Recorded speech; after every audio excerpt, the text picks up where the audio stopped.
Studio बाजार भी थी। मुंडी बनाई के लाठी उठाई के नजर गड़ैले बड़े तहरे पर नहीं बकसी है धके कसी है बड़े ओहिरान तहरा पहरे मुंडी बनाई के लाठी उठाई के नजर गड़ैले बड़े तहरे पर नहीं बकसी है धके कसी है बड़े ओहिरान तहरा पहरे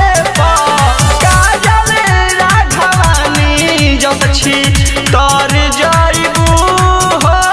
अछरानियन तू छी तर जाइबू मरिया याद जित और जाइबू करी ओहिरा त और जाइबू मरिया याद जित और जाइबू करी ओहिरा त और जाइबू करी ओहिरा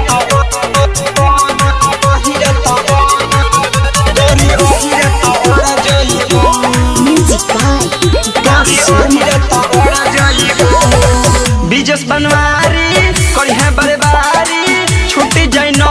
महीना के सजन सोनू दबी है दोनों